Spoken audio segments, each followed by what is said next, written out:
안녕하세요. 오늘은 조금 복잡한 이야기를 해볼까요?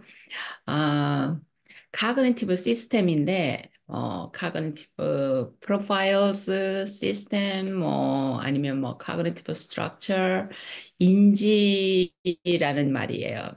우리가 인지 그러면 왠지 막 굉장히 힘들고, 인지 심리학, 이래서 굉장히 힘든 개념으로 인지, 저도 마찬가지고, 이 부분을 마스터한다는 거는 엄청나게 어, 이 내 기능이 좋아야 되는데 결국에는 인지가 뭐예요? 우리의 머리 기능이잖아요. 근데 또 이게 머리만 가지고 얘기를 하는 게 온 인간의 저는 인간의 총체적 기능을 저는 인지라고 보거든요. 그냥 총체적 파워라고 해야 되겠죠. 그럼 거기엔 IQ도 들어가지만은 거기에 사회성, 그죠? 사회성 굉장히 좋은 사람도 있고 사회성 굉장히 안 좋은 사람도 있는데 그게 그 무슨 도덕적인 개념이 아니라 굉장히 남과 쉽게 어우러져서 잘 사는 사람도 있지만 또 굉장히 사람과 관계하는 것이 굉장히 힘든 사람이 있고 또 사회적으로 우리가 기본적인 사회 문화적으로 우리가 하는 그 표준이 있잖아요.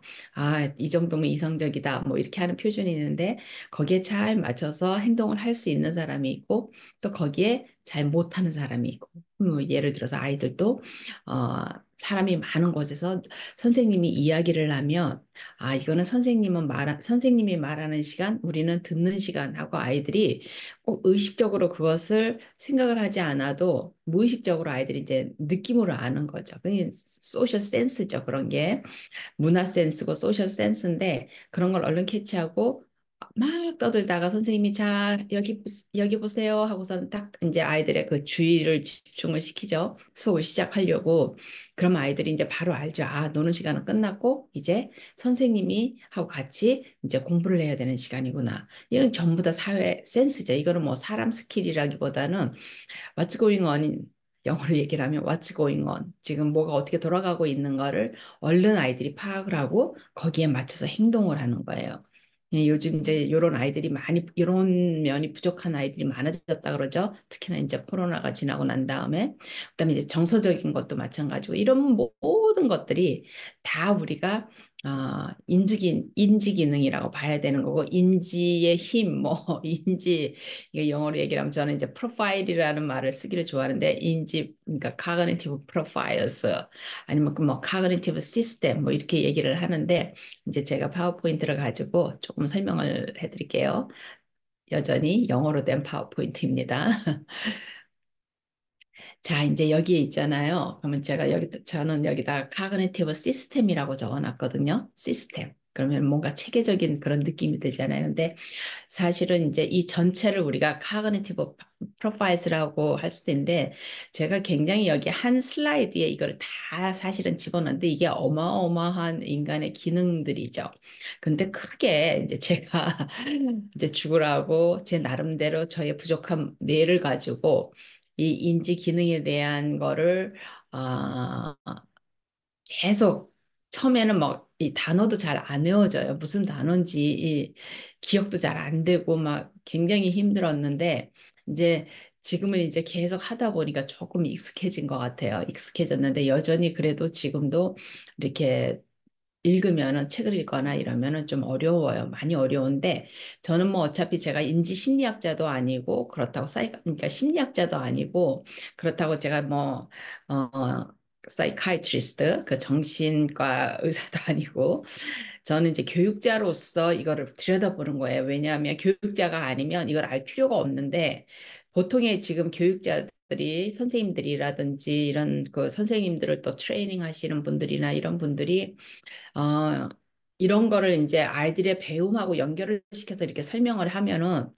이제 아이들이 이제 우리 같이 저같이 이렇게 일반 아이들에서 조금 떨어지는 아이들, 그러니까 떨어진다는 의미가 아이들의 뭐 존엄성이 떨어지는 게 아니라 배우는 이제 그 기능 자체, 그러니까 이 인지 기능을 쓰는 데 있어서 태어나서 얼마 안 돼서부터 아이들이 뻘뻘뻘뻘 거리고 기어다닐 때부터 굉장히 이런 거 잘 쓰는 아이들이 있고 그 다음에 잘 못 쓰는 아이들이 있잖아요. 그게 다 이제 태어나면서부터 이게 차이잖아요. 그러니까 이렇게 다른데 이거를 이제 다시 말씀을 드리지만 제가 인지 심리학자의 입장에서 뭐 교육 심리학에서 얘기를 하는 게 아니라 저는 교육자 educational perspectives로 이야기를 하는 거고 이거를 들으시는 분들도 저 이거를 들으면서 무슨 뭐 인지 심리학에 대한 공부인가 이렇게 하시는 게 아니라 요걸 이해해야지만 우리가 그야말로 이렇게 장애라는 그 레이블을 붙이고 사는 우리 아이들이 왜 이 세상에 태어나가지고 아이들이 이렇게 다른 아이들 같이 이렇게 빨랑빨랑 자기 나이에 맞게 이렇게 잘 못 따라가는지를 이해할 수가 있어요. 그래서 이제 이거를 얘기하고 그러면은 이해하는 걸로 끝나는 게 아니라 뭐예요? 이해를 하면 어떻게 해요? 그 다음에는 우리가 이제 수업 방법을 찾게 되고 무엇을 어떻게 수업을 해야 되는지를 이제 연구를 할 수가 있어요. 근데 이거를 모르면은 어떻게 해요? 우리가 기존의 아이들이 1학년 그럼 전부 다 1학년 교과서 배우고 2학년 그럼 다 2학년 교과서 배우고 이렇게 나가니까 여기에서 처지는 아이들은 무슨 장애가 있는 아이들 가장 쉽게 우리가 요즘 붙이는 그 장애 그 레이블이 학습 장애예요.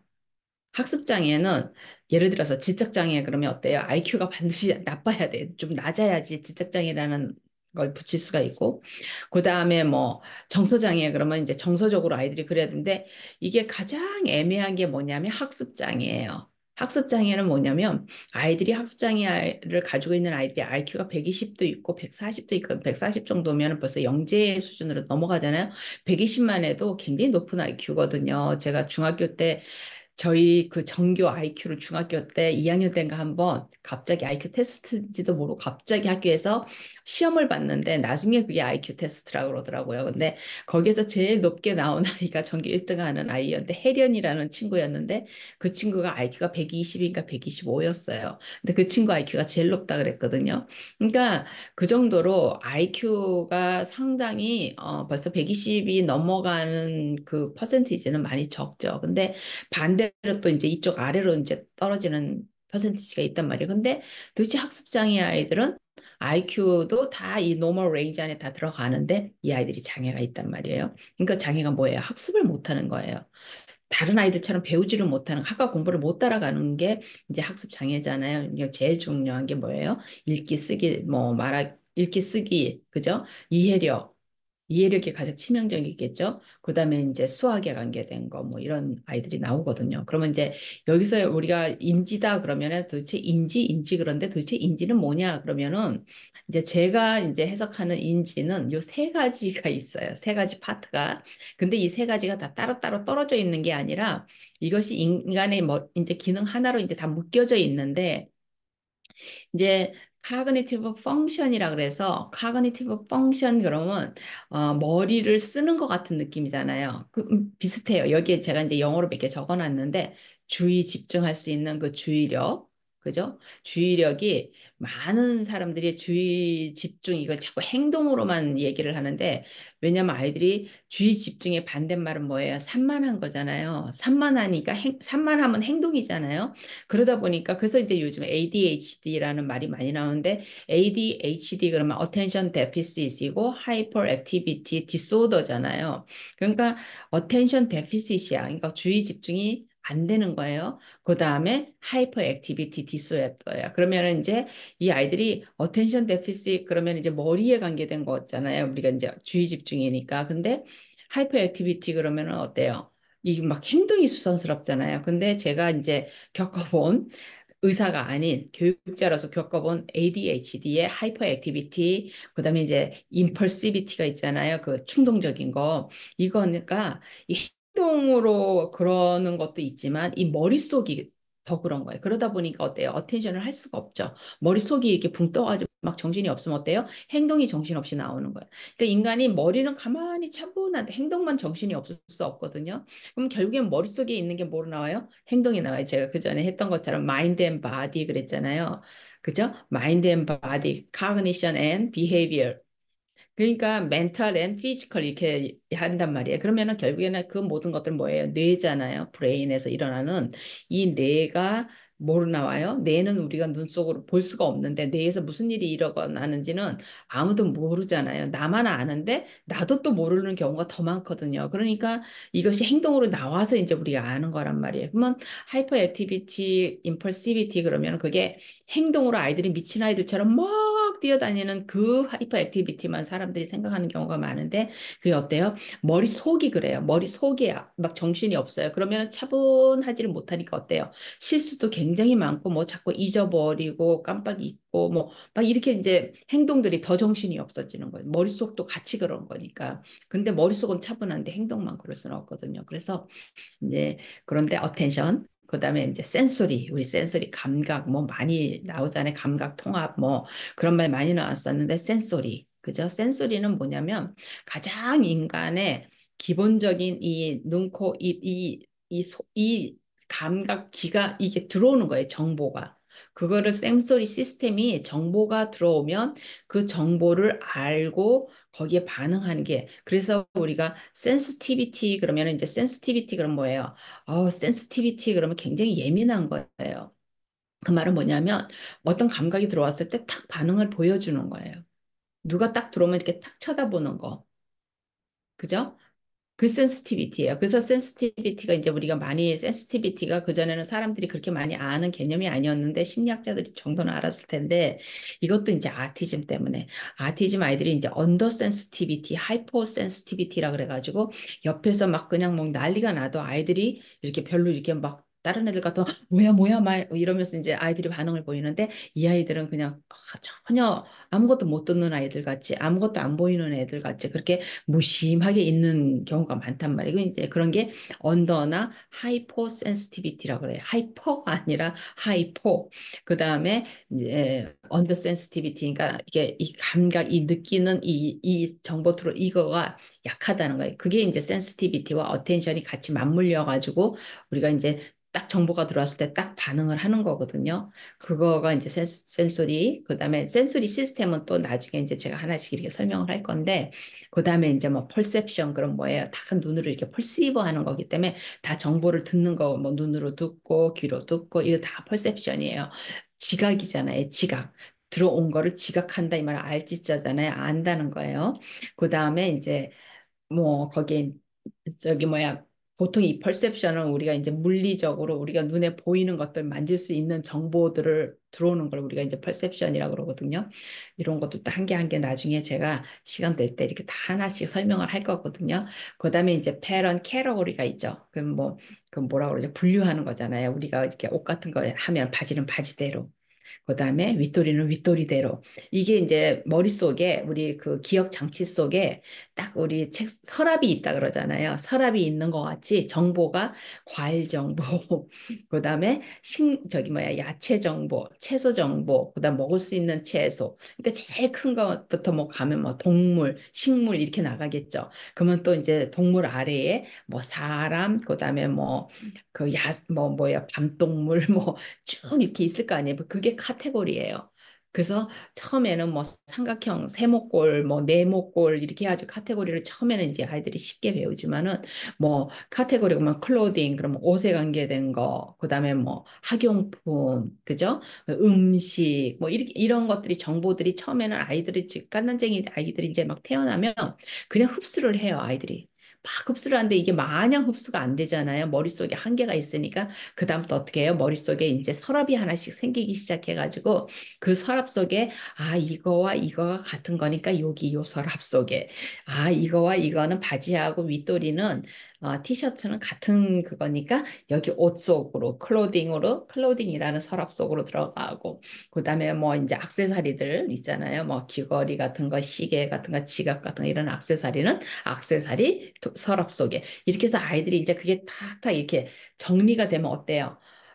어떤 정보가 들어와도 우리 집이 어때요? 깔끔하겠죠. 왜냐면 딱딱 정리를 내서 놓는데 이제 이게 안 되면 어떻게 돼요? 막 온 집안이 다 엉클어져 있듯이 아이들의 머릿속도 다 엉클어져 있으면 어떻게 돼요? 아이들이 정보가 필요할 때 쓰지를 못하는 거예요. 그러니까 우리가 머릿속에 이 뇌에는 이제 기억 장치가 있고 그다음에 뭐가 있어요? 기억하고 끝나버리면 안 되죠.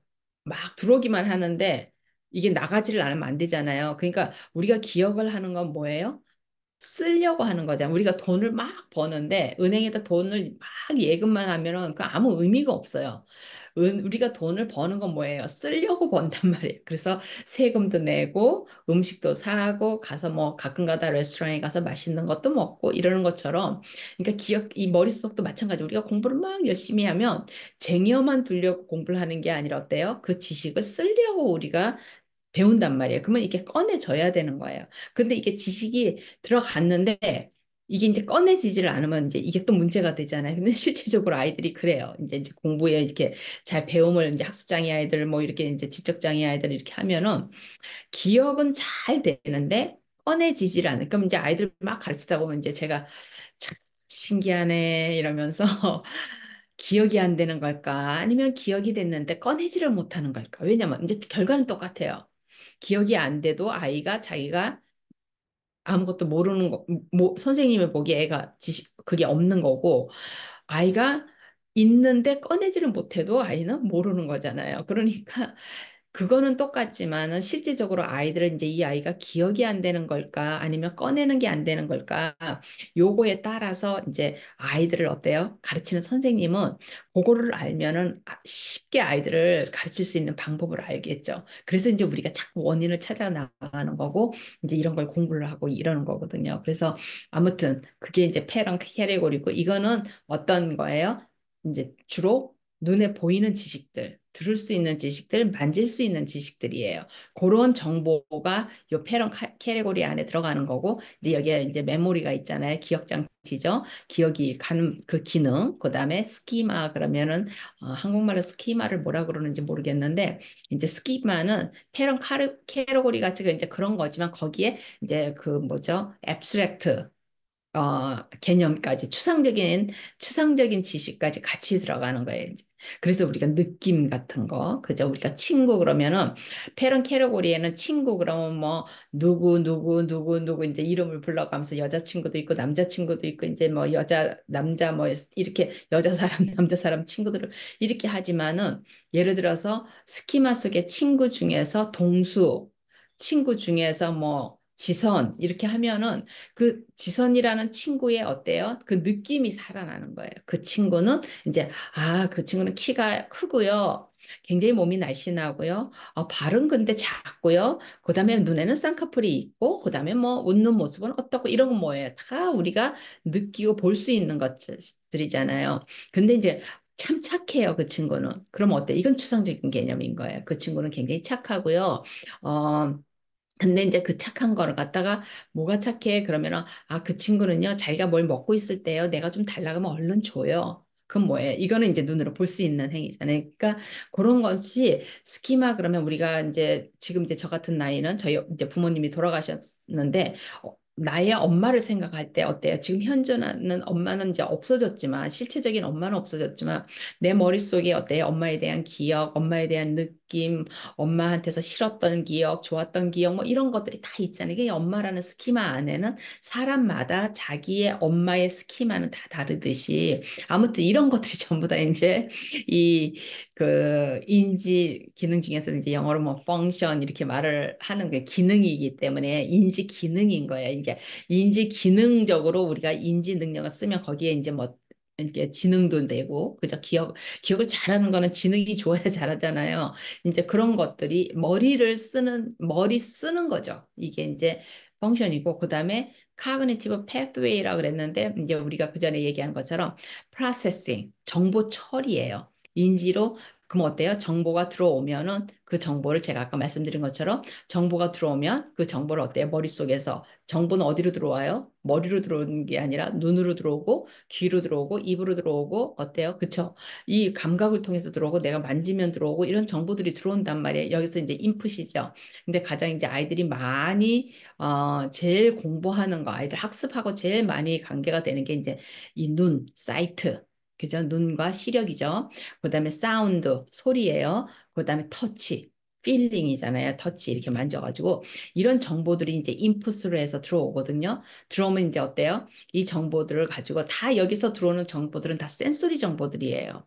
그죠? 다 센소리 정보인데 이걸 가지고 이제 정보에 따라서 프로세싱을 할 때 그냥 단순히 그냥 탁 보고 전화, 탁 보고 컴퓨터, 탁 보고 이런 건 센소리 레벨인 거예요. 1차적인 레벨이에요. 이제 제가 이제 1차, 2차, 3차, 3차 세계처럼 이제 디멘션으로 얘기를 하는데 perceptual 그러면 지각이라 그랬잖아요. 이거는 눈에 보이는 것들이기 때문에 제가 이제 2D다. 2디멘션이다. 2차 세계다. 그러니까 1차보다는 2차, 1차 같은 경우는 점 하나 딱 찍는 거가 1차거든요. 근데 이제 한 단계 더 이제 높은 정보고, 그 다음에 이제 그건 뭐예요? 우리가 그전에는 탁 전화기를 딱 보여주면 전화 그랬던 아이가 이제 전화기를 어때요? 디테일을 보기 시작해요. 그래가지고, 아, 이거는 이렇게 네모난 전화인데, 아빠 전화보다 엄마 전화가 더 크고, 이제 아이들이 이렇게 보게 돼요. 그리고 전화기는 이렇게 스크린이 있고, 이렇게 뒷면에는 이렇게 딱딱하게 아무것도 없고, 이렇게 하면서 이제 아이들이 보기 시작하는 게 이렇게 퍼셉추얼 레벨이거든요. 그러고 이제 그 다음에 이제 추상 정보, 그죠? 그 추상? 추상이죠. 앱스트랙트 정보를 프로세싱하는 거 컨셉추얼 이제 기능이 있어요. 이게 프로세싱도 그냥 정보가 들어올 때 이제 여러 가지 상태로 이제 정보가 감각 센소리 레벨로 이제 정보가 들어오면은 이걸 프로세싱 하는 데 있어서 어때요? 이게 깐 아이들이 막 태어나죠. 한 2살 정도까지는 이 센소리 레벨을 봐요. 그냥 아이들이 탁 보면은 이름하고 이름을 기억하는 정도예요. 그러니까 아이들이 굉장히 피상적이죠. 이렇게 보는 게. 그죠? 그러면 아이들 눈에는 종이로 되어서 묶어져 있는 거는 다 책이라 그래요. 그럼 공책도 묶어져 있잖아요. 그럼 아이들이 처음에는 그것도 책이라 그래요. 이게 책이라는 걸 알면은. 그러다가 이제 퍼셉츄얼 레벨로 넘어가면, 그러면 이제 아이들이 한 3살, 4살, 이렇게 되면 이제 어때요? 그 물건 하나하나에 이제 디테일을 보기 시작해요. 그래서 요거와 요가 같은 전화지만은 요 전화기와 요 전화기가 다르고, 그럼 스크린, 그전에 스크린이 나오면 전부 다 TV라 그랬던 아이들이 이제는 요거는 컴퓨터고 요거는 전화기고 요거는 태블릿이고 이렇게 이제 아이들이 구분을 할 줄 알게 되는 거예요. 그게 이제 퍼셉추얼 레벨이고, 그 다음에 이제 더 높은 단계가 이제 뭐예요? 추상적인 개념이죠. 추상적인 개념을 이제 아이들이 알기 시작하거든요. 이게 정보 처리예요. 이게 정보 처리고, 그 다음에 이제 처리된 정보가 가면 기억 장치 속으로 가겠죠. 그리고 밖으로 나오겠죠. 이제 밖으로 나온 뭐예요? 행동으로 나오는 거잖아요. 그러면 이제 여기에서 우리가 제가 이제 이 크게 말해서 우리가 인지 시스템이, 저는 이제 이 3가지로 이렇게 분리를 하는데, 뭐 이렇게 분리하는 책들도 많고 그래요. 근데 이제 제가 끙끙거리고 해가지고, 저는 이제 아이들의 교육자의 입장에서 아이들을 이해하기 위해서, 왜 아이들이 못하는지를 이해하기 위해서 제가 이렇게 분리를 하기 시작한 거예요. 그래서 이제 이런 것, 어텐션은 카그니티브 펑션인가 아니면은 뭐 프로세싱인가 막 이제 이렇게 고르게 되는 거예요. 근데 이제 여기에서 이 전체의 이 카그니티브 시스템 전체를 살려주는 거, 움직일 수 있게 해주는 거, 이 힘, 파워, 그 배터리 역할을 하는 게 저는 어텐션이라고 그러거든요. 주의력이에요. 왜냐면 우리가 주의가 안 되면 어때요? 주의가 안 되면 배움이 아예 안 되죠. 주의가 안 되면 실수가 잦고, 주의가 안 되면 잊어버리고, 그러니까 인지 기능 자체가, 이 뇌 기능 자체가 뚝 떨어져 버려요. 주의가 안 돼. 우리 그럼 멍 때린다 그러잖아요. 멍 때리는 건 뭐예요? 하나도 프로세싱도 안 되고 들어오지도 않고 아무것도 뭐 정보가 내 앞에 널려져 있지만 그게 지각이 안 되는 거예요. 그러면 여기서 들어오지를 못하는 거예요. 아예 입구에서. 봐도 보는 게 아니고 들어도 듣는 게 아니고 만져도 만지는 게 아니고 이렇게 된단 말이에요. 우리가 왜 뭐 근심이 있다든지 이렇게 조금 주의가 이렇게 흐트러지잖아요. 무슨 일이 생기면 그럴 때 어때요? 막 이제 예를 들어서 엄마가 남편이 사고가 나가지고 갑자기 지금 병원에 들어갔다 그러면 엄마가 옆에서 아이가 막 자지러지게 울어도 그 아이라 그러면 끔찍하게 막 이랬더니 이 엄마가 아이 우는 소리가 귀에 들어오질 않아요. 아이가 그렇게 크게 울어도 우리 그런 경우 굉장히 많잖아요. 이게 뭐예요? 전부 다 어텐션이잖아요. 그래서 이 중에서 이제 이 파워는 어텐션, 나중에 제가 이제 어텐션 얘기를 할 때 이제 그 얘기를 다시 할 건데, 이제 어텐션이고, 그래서 이제 패스웨이, 요거는 이제 패스웨이가 뭐예요? 이게 이제 도로같이 이렇게 길이에요. 그러니까 프로세싱 하는 거예요. 이렇게. 정보가 들어오면 프로세스 해서 기억 장치로 보내고, 이해가 된 건 어때? 정보가 들어와서 프로세스를 한다는 건 뭐예요? 이제 올가나이즈를 해가지고 해석이 된다는 거예요. 해석이 돼야지 이해가 되잖아요. 이해가 돼야 이게 기억이 되고, 그다음에 이해가 돼야 반응이 나온단 말이에요. 누가 무슨 말을 했을 때 이해가 돼야 우리가 거기서 아, 그렇구나. 반응이 나와요. 근데 이해가 안 되면 어때요? 얼굴을 이렇게 이게 무슨 소리 하는 그 표정을 하잖아요. 그죠? 그것처럼 반응이 나오는 거예요. 근데 이제 그래서 카그니티브 펑션은 주로 이제 이런 뇌 기능, 인지 능력, 그다음에 이제 인지 정보 처리, 그다음에 이제 나머지 하나가 카그니티브 이제 도메인이에요. 이 도메인스라고 하는 거는 뭐냐면 바로 이거예요. 옆에. 그래서 여기도 이제 카그니션이 나오잖아요. 이건 이제 이 뇌를 쓰는 걸로 이제 생각을 하시고, 카그니션이 나오고 여기 정서가 있고 사회가 있고 언어가 있고 그다음에 이제 뭐예요? 이 모로 운동 기능이 있는 거예요. 그래서 이거가 카그니티브 이제 도메인이에요. 그러면 이 아웃풋 제가 반응이라 그랬잖아요. 행동으로 이제 보여준다 그랬잖아요. 이렇게 프로세스를 하고 나면 정보가 들어왔을 때 누가 이름을 부르면 하고 소리를 대답을 하고 선생님이 질문을 하면 거기에 대답을 하고 그죠? 그다음에 상대방이 막 이제 슬픈 이야기를 친구가 하면은 거기에 대해서 내가 온 마음을 다해서 반응을 하고 이러는 것들이 뭐예요? 그 이 아웃풋이잖아요. 근데 이 아웃풋이 주로 뭐로 나타나냐면 이 상태로 나타나죠. 그죠? 정서로 나타나고 사회성으로 나타나고 언어로 나타나고 제일 많이 하는 게 이제 언어와 뭐로죠.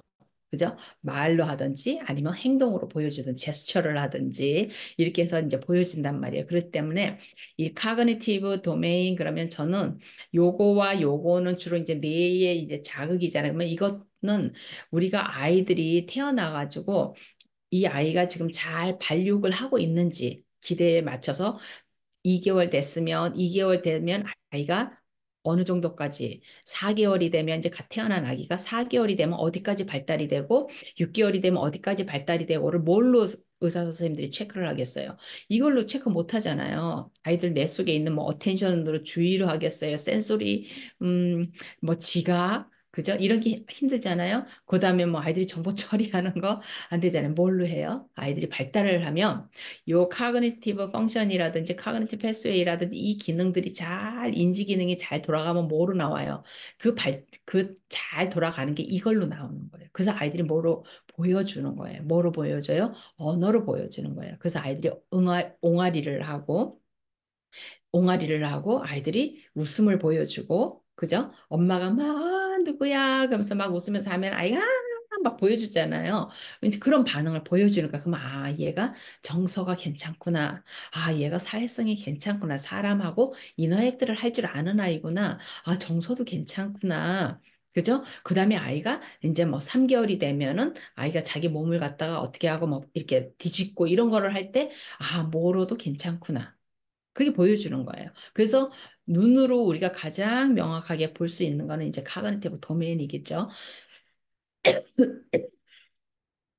죄송합니다. 카그니티브 도메인이어가지고 이 세 가지 중에서 우리 그 어른들이나 의사들이나 아니면 부모나 선생님들이 이 아이의 발달 단계가 잘 발육이 되고 있구나 하는 거를 우리가 보는 이것이 바로 여기예요.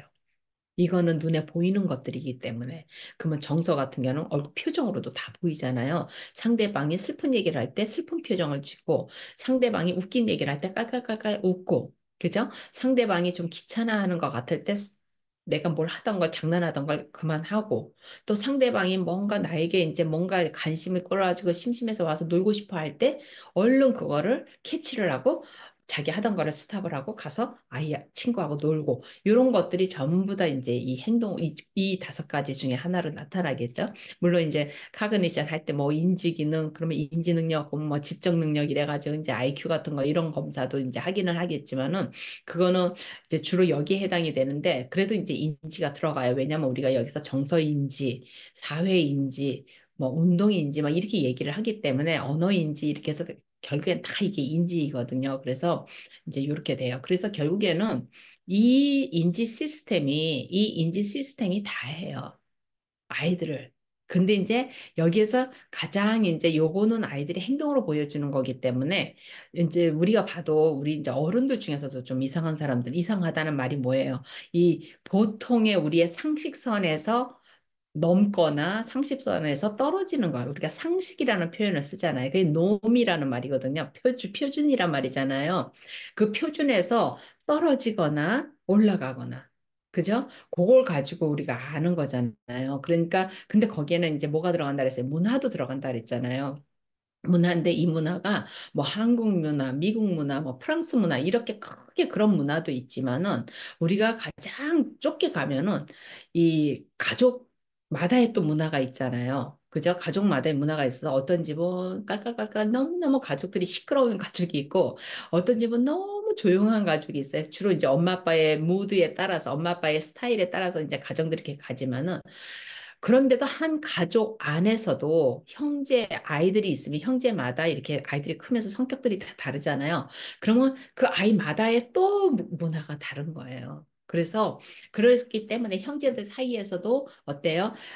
사회, 정서, 문화까지도 저는 같이 합쳐요. 그래서 아이들이 센스티비티가, 그러니까 센스 있게 행동한다. 우리 이럴 때, 아, 쟤는 센스가 있어. 이러는 건 뭐예요? 그 센스가 결국 인지 능력이거든요. 근데 그 센스에는 뭐 패션 센스도 있고, 그죠? 아니면 사람 감정을 딱 깨치하는 그런 센스도 있고, 뭐 친구 사이에 그런 센스 있게 행동하는 것도 있고, 뭐 선생님 말을 하는데 센스 있게 하는 것도 재치 있게, 센스 있게 이런 말을 하잖아요. 그런 것들이 전부 다 인지 능력인 거예요. 아이들한테 너무너무너무 중요한 인지 능력이죠. 그리고 아이들이 거기에 따라서 친구가 많기도 하고, 친구가 적기도 하고, 또 어떤 아이들은 친구를 깊게 좁게 사귀는 아이들이 있고, 친구를 넓게 얇게 사귀는 아이들이 있고 다 자기의 그 이제 우리가 그냥 다 뭉뚱그려서 성격이라 그러지만은 사실은 그런 모든 것들이 전부 다 인지 능력인 거예요. 그래서 이제 오늘은 여기로 이렇게 해서 아주 가볍게 짧은 시간 안에 이 어마어마한 이 인간 인지 능력에 대한 이야기를 했는데 나중에 이제 한 개 한 개 제가 시간이 될 때마다 제가 저희 이제 학생들을 가르치는 것처럼 왜냐면 교사들은 이거를 알아야 돼요. 부모님도 당연히 알아야 되고 교사들이 꼭 투수교사 말고 일반 교사들도 이걸 알아야죠. 왜냐면 아이들이 물론 들어갈 때부터 아이들이 이제 특수 장애가 있다 그래가지고 특수화로 이제 특수 교육을 받는 아이들이 있어요. 근데 그 퍼센티지는 굉장히 적어요. 미국에서도 3살, 4살 취약 전에 그 이제 뭐라 그러지? 여기서는 얼리 차일드후드 인터벤션이라고 그러거든요. 그 특수 교육을 그 이제 취약 전에 받는 아이들 숫자는 2, 3%밖에 안 돼요. 근데 이제 이 아이들이 학교를 들어가서 3학년이 될 때 이제 그 특수 아들의 그러니까 장애가 있어서 특수교육을 받는 아이들이 이제 피크가 이제 3학년이거든요. 초등학교 3학년인데 그때 거의 한 15, 평균이 15%니까 그러면 이제 이게 이제 벨 커브처럼 이렇게 아이들이 2, 3%에서 이제 쭉 킨더가든 1학년, 2학년에서 3학년 쫙 올라갔다가 이제 그다음부터 이제 쭉 떨어지거든요. 조금씩 조금씩. 그래서 아이들이 이제 특수교육을 받아가지고 일반 반으로 이제 이렇게 잠깐 아이들이 이제 좀 뒤처지고 읽기를 못했고 뭐 학습장애 아이들 같은 경우가 이제 다시 돌아오는 아이들도 있고 근데 14살 때쯤 되면 만 14살이 되면 이제 뚝 떨어지는데 그 뚝 떨어질 때 제가 이제 항상 학생들한테 장난하듯이 물어봐요. 왜 여기서 갑자기 떨어진 것 같냐? 그러면 아이들이 뭐 특수 교사들이 너무 잘 가르쳐가지고 아이들이 뭐 다 이제 장애가 없어져서 이제 돌아왔나 막 이러면서 이제 추측을 하는데 14살이 되면은 아이들이 그때부터 이제 조금 아이들이 자기가 이제 14살부터는 집에 혼자 있을 수가 있잖아요. 미국에서는 그러거든요. 14살부터. 이제 지금 그 애들이 연령이 너무 이렇게 성숙도가 머추리티가 빨라져가지고 이제 이 나이를 뭐 12살로 내려야 된다 막 이런 게 있는데 제가 공식적으로 내려졌는지는 모르겠어요. 근데 14살이 되면 아이들이 이제 어느 정도 이렇게 사춘기가 되고 이러기 때문에 그때 이제 아이들이 학교를 그만두는 아이들이 많아요. 특수 아이들 중에서. 근데 이제 그런 아이들은 부모가 그만두는 게 아니라 아이들이 이제 보통 자기네가 자존심도 상하고 뭐 이제 친구도 잘 못 사니까 재미도 없고 뭐 이렇게 해가지고 이제 이렇게 하는데 저는 특수 교육을 받고 있는 아이들 중에서 이게 벌써 문제 행동이 심하고 아이들이 조금 이제 막 깡다구가 있고 막 선생님한테 대들기도 하고 이런 아이들은 상당히 인지 능력이 있다고 생각을 해요. 왜냐면 그 아이들은 분명히 제가 이제 설명드린 여기에서 뭔가가 그 아이들을 어릴 때에 배움에 있어서 이제 막힌 부분이 있었는데 그거를 이제 어느 어른도 그걸 못 찾아낸 거죠.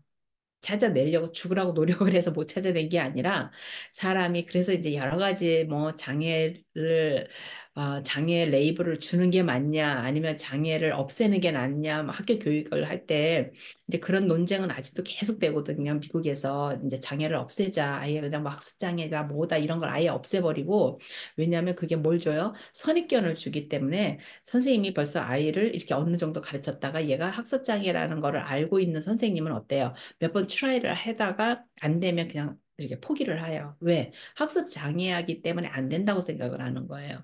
근데 이제 만일에 얘가 그 레이블이 없으면 어때요? 죽으라고까지는 아니겠지만 이제 노력을 하겠죠. 그래서 제가 아주 쉽게 이제 부모들을 예를 드는데 아이가 만 한 살이 되면 12개월이 되면 보통의 이제 아이들이 조금 이제 신체적으로 독립적이 되잖아요. 그전에도 얘기를 했지만 12개월이 되면 아이들이 이제 일어서서 이제 발을 띄고 이렇게 걷고 빠른 아이들 같은 경우는 벌써 막 걸어 다니는 아이들이 있어요. 막 8개월 때부터 벌써 일어서기를 하고 막 이런 아이들이 있고 그다음에 이제 막 거기에 대한 농담도 있어요. 뭐 ADHD 농담도 있는데 막 그렇게 하는 아이들이 있고 15개월이 돼도 이제 아직 자기 몸을 잘 컨트롤이 못 되는 아이들이 있어요. 이제 모로 센스가 약해가지고 그런 애들이 있기는 하지만은 이제 12개월이 돼서 이제 아이들이 이제 보통 이게 독립적으로 돼서 이제 인디펜던트 해지기 시작하면 이제 아이들이 이제 돌아다니기 시작하잖아요. 제가 무슨 얘기를 하려고 이 얘기가 나왔는지 갑자기 지금 순간적으로 잊어버렸는데 그렇게 하면서 이제 아이들이 뭔 얘기를 하려고 그러다 잊어버렸어요. 죄송해요. 이러다가 이제 딱 갑자기 또 생각이 나는데 아무튼 요 여기 지금 제 학생으로 앞에 앉아 계시면 이 이야기 했었다고 나한테 얘기를 해주면 제가 딱 생각이 나는데 하여튼 뭐 시간도 좀 됐으니까 여기까지 하기로 하고 요거를 지금 전체적인 제가 그 인지 기능에 대한 설명을 간단하게 해드린 거예요. 근데 이게 지금 책 한 권 분량이에요. 책 한 권 분량을 그냥 이렇게 간단하게 이제 다시 말씀드리지만 심리학자도 아니고 정신과 의사도 아닌 교육적 관점에서 이거를 이해를 하는 거예요. 이걸 가지고 이제 아이들이 왜 못 배우는가를 이제 알기 위해서 뭐가 막혀서 못 배우는가 그런 걸 알기 위해서 이제 이거를 하는 거죠. 그러니까 아까 아마 그 얘기를 하다가 그랬던 것 같아요. 이제 아이들이 그 어린 나이에 뭐가 막혀서 그랬는지를 알면은 그 얘기를 하려고 그랬구나. 아이들이 그렇게 이제 움직이기 시작할 때 그럴 때 근데 이제 내 아이는 못 걷는 거예요. 그렇게 아이가 아직 잡고 일어나지도 못해요. 내 옆집의 아이도 자꾸 이러니까 예를 들어서 이제 이 사람하고 저하고 친구인데 이 친구도 애를 하나 낳았고 저도 애를 낳아가지고 두 아이가 비슷해요. 근데 어, 한 아이는 의사가 고개를 갸우뚱갸우뚱하면서 아이가 아마 조금 걷는데 좀 시간이 걸릴 것 같습니다. 이렇게 얘기해요. 근데 한 아이는 의사가 전혀 그런 말을 안 해요. 그러면 이제 두 엄마가 아이들을 키우는데 어때요? 그런 말을 전혀 안 들은 엄마는 어때요? 아이가 못 걸으면 12개월이 됐는데도 아이가 자꾸 일어나지조차도 않으면 엄마가 좀 이상하게 생각할 거 아니에요? 그러면 어떻게 해요? 엄마가 자꾸 이제 아이를 연습을 시키겠죠. 한 살이 되면 걷는다 그랬는데 얘가 왜 못 걷지? 잡고 일어나기까지는 했는데 그 다음에 이렇게 손을 놓지를 못하네. 그럼 어때요? 자꾸 이제 아이 손을 잡고 이제 엄마가 어떻게 해요? 계속 연습을 시키겠죠. 왜냐하면 엄마는 어때요? 이 아이가 당연히 걸을 거라고 믿기 때문에 계속 연습을 시켜요. 근데 의사가 조금 힘들 것 같습니다 하고 얘기했던 이 아이의 엄마는 어때요? 의사한테 그 말을 들었잖아요. 그 마음속에 걱정도 있잖아요. 근데 아이가 진짜로 의사가 말한 대로 못해요.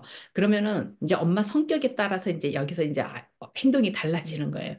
그러면 엄마가 왜 내 아이가 못 걸어? 내 아이가 아무 우리 집안에 문제가 없는데 그러면 이제 엄마가 열심히 이 다른 엄마처럼 연습을 시키고 이렇게 하겠지만은 그 이야기를 들으면 거의 대부분의 사람들은 어떻게 하냐면은 아이가 이런 이유 때문에 얘가 처지는구나 이래요. 그러면은 아무래도 아무것도 모르고 내 아이가 걸을 거라고 믿고 있는 엄마보다 이 하는 게 자꾸 이제 의심을 하게 돼요. 이 엄마가. 자기도 의심하고 아이도 의심하고 이러다 보면 어때요? 그만큼의 믿음 위에 내 믿음대로 되리라 하는 것처럼 믿고 있는 사람은 조금 더 열심히 아이하고 같이 막 노력을 하면서 그러면서 또 고민도 하면서 어떻게 하면 조금 더 효과적인 방법이 없을까 막 엄마가 찾아보고 막 공부도 하고 이래요. 근데 이 엄마도 물론 그럴 수 있어요. 그렇지만은 퍼센티지로 확률적으로 얘기를 하면 좀 덜 할 수 있어요. 왜냐하면 그거를 들었기 때문에. 그래서 선생님들도 마찬가지예요. 그래서 이제 장애 가지고 얘기를 하는 거예요. 이 장애를 아이들이 이런 장애가 있다는 거를 그냥 메디컬 기록으로만 남겨놓지 굳이 학교에 이거를 내 아이는 뭐 정서장애다, 내 아이는 지적장애다 뭐 이렇게 하고서는 학교를 가는 게 맞는 것이냐 여러 가지 디베이트가 있거든요. 그러면 이제 우리가 교육 서비스니까 교육 서비스 하에서 어느 게 더 나은가 그런 거에 대한 논쟁이 많죠. 서로 하는데 지금은 어떠냐면 아이들을 그런 걸 안 밝혔을 때 우리 옛날에 그랬잖아요. 요즘 뭐 많이 말씀하시는 경계성 장애. 그럼 아이들이 이제 멀쩡하게 말도 잘하고, 그죠? 저 멀쩡해요. 잘 놀고. 근데 공부에 뭘 배우는 거에 있어서 아이들이 조금 느리단 말이에요. 그러면은 그럴 때 이제 저기 뭐야 달라지는 거예요. 그러면 이제 이게 얘가 경계성 장애다 그러면 다 어떻게 해요? 애가 뭐를 할 때마다 아, 얘가 경계성 장애가 있어서 그런가? 경계성 장애가 있어서 그런가? 이렇게 자꾸 이렇게 된단 말이에요. 근데 두 가지로 나타날 수 있죠. 그렇기 때문에 좀 더 연구를 해가지고 이 아이를 가르쳐 보려는 선생님이나 부모나 그럴 수도 있고 아니면 미국 같은 경우에는 이 아이가 경계성 장애가 있다는 거를 존중하면서 아이를 힘들게 푸시하지 않고 어때요? 아이가 가지고 있는 이 어려움이 있으니까 거기에 맞춰가지고 아이가 하는 대로 이제 선생님이 따라가죠. 그러니까 선생님이 하는 대로 아이가 따라오는 게 아니라 아이가 하는 만큼만 선생님이 가르치는 거죠. 아이를 뭐 푸시를 하거나 아니면 아이를 달래거나 뭐 아이를 어떻게 하거나 이래가지고 막 악착같이 이렇게 가르치는 게 아니라 존중을 하면서 이 아이가 가지고 있는 왜냐하면 이제 그런 말들을 해요. 아이가 장애가 있으면 어떠냐. 뉴로 디버시티의 개념이 바로 그거잖아요. 응? 다양한데 모든 사람의 뇌가 다 다양한데 뇌 기능도 다양한데 꼭 모든 사람이 다 공부를 잘해야 되는 거냐. 아, 우리 아이는 성격도 밝고 너무 예쁜데 그냥 이 상태로도 괜찮다. 그죠? 이렇게 하는 사람이 있고. 근데 이제 좀 약간 동양의 문화가 꼭 한국 말고도 동양의 문화는 안 그러죠. 모든 아이들을 일반화 시켜서 모든 아이들을 열심히 하는 아이로 자기 밥그릇을 자기 밥벌이를 하는 아이로 그냥 밥벌이가 아니라 이왕이면 어때요? 사회에서 좀 우리 애는 뭐 하고 있어요 하는 직업을 가진 아이를 이렇게 만들고 싶어 하는 부모님들이 훨씬 많죠. 많다 보니까 그런 면에서 이제 미국하고 한국하고 이제 뭐 미국은 이렇고 한국은 이렇고 이런 게 아니라 조금 이제 그런 어떤 관점의 차이가 있고 믿음의 차이가 있는 거죠. 부모들의 믿음의 차이, 관점의 차이. 이제 미국은 조금 더 그 아이의 생각, 그다음에 아이가 하고 있는 하고 싶어 하는 거 이런 거에 대한 존중이 조금 더 부모들이 더 아이들을 이렇게 좀 존중해 주는 편이고 이제 한국 부모님들 같은 경우는 장애가 있든 뭐가 있든 그거를 어떻게든지 극복이라는 표현을 많이 쓰시잖아요. 그리고 우리 애가 아프다는 표현도 제가 참 듣기 싫어하는 표현이거든요.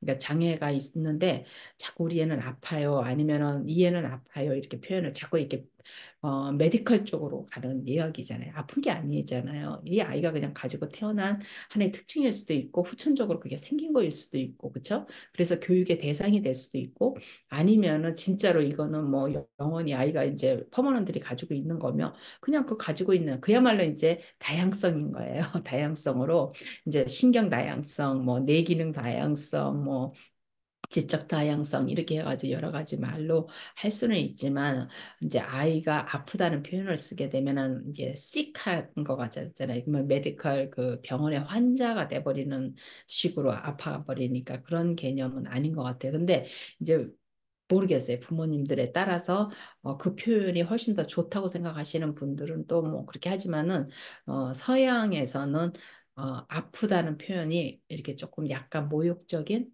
그래서 누가 이렇게 아이가 장애가 있는 건데 그 아이를 아픈 사람 취급을 하는 거는 우리 그렇잖아요. 왜 조금 정서적으로 정신적으로 조금 이제 힘든 사람들을 놓고 아픈 사람 이렇게 하면은 조금 그렇잖아요. 그죠? 굉장히 어려움이 있는 거잖아요. 어려움이 있는데 이게 짧은 단기간의 어려움일 수도 있고 이게 오래갈 어려움일 수도 있고 이렇게 있는 건데 근데 그런 면에서는 우리가 이 사람은 조금 머리가 그렇게 좋지 않아도 그러니까 뇌 기능 자체가 인지 기능 자체가 그렇게 좋지 않아서 기억 장치라든지 이런 걸 잘 못하는 아이도 있고 또 잘하는 아이도 있고, 그죠? 또 공부하는데 열정이 아주 있는 아이도 있고, 열정이 아주 없는 아이도 있고, 뭐 그 각자가 아이가 타고난 그대로를 우리가 이제 존중을 하는 건 기본인 거예요.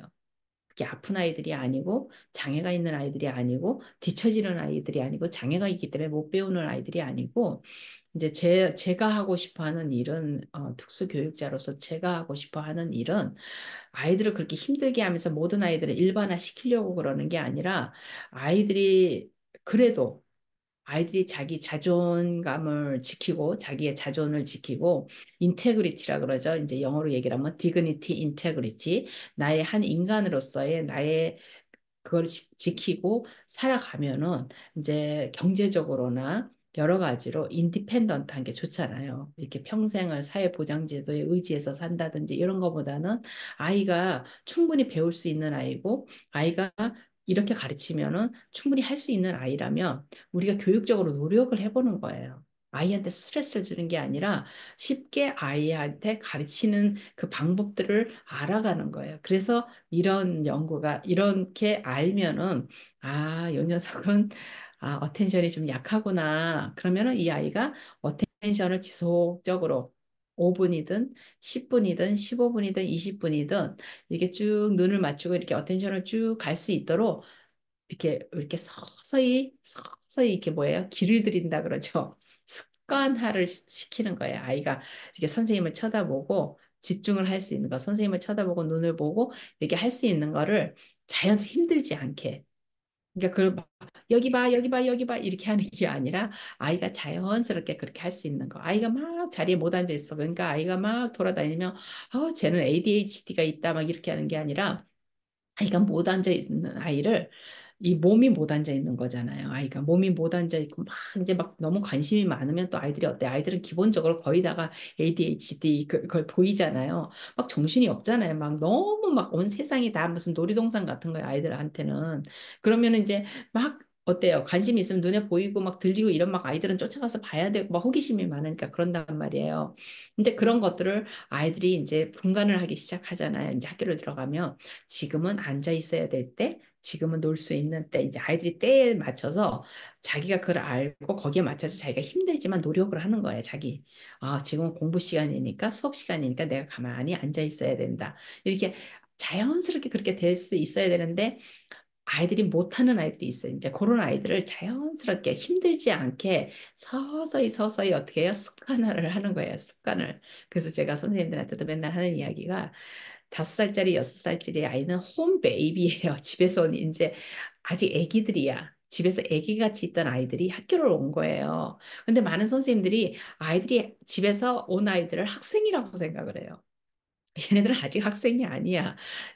유치부 아이들, 1학년 아이들은 학생이 아니고 집에서 아기같이 있던 아이들이 이제 학교로 온 거예요. 그럼 어때요? 선생님들이 그 저학년의 선생님들은 아이들을 서서히 아주 힘들지 않게 아이들을 학생으로 습관화를 시켜줘야 되는 거예요.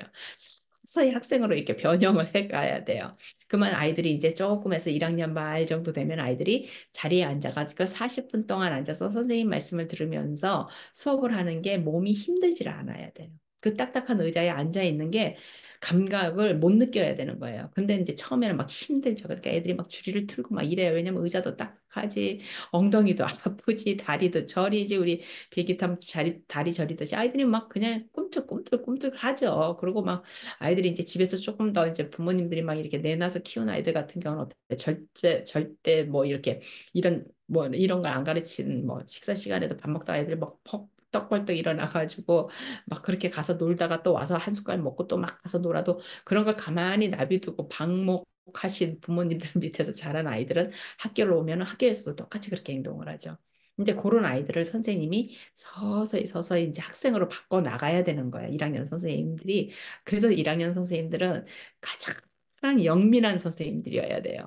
가장 경력도 좀 있고 노련한 선생님들이 1학년, 2학년 선생님들을 해야 돼요. 그래서 아이들을 서서히 이렇게 아이들을 학생으로 바꿔나가는 작업을 애들이 힘들지 않게 자연스럽게 해서 1학년 말, 2학년 말이 되면 이제 아이들이 학생이 되어져 있어요. 그래서 종이 울리면 아이들이 책상에 가서 딱 앉고 다시 종이 이제 쉬는 시간 종이 울릴 때까지 아이들이 앉아가지고 있어도 전혀 몸이 힘들지 않고 엉덩이가 아프지도 않고 저리지도 않고 그렇게 이제 아이들이 몸이 바뀌어가는 게 모든 게 습관이잖아요. 이렇게 그렇게 습관이 들어가야 돼요. 제가 인지하고 끝내려고 그랬는데 이야기가 길어졌네요.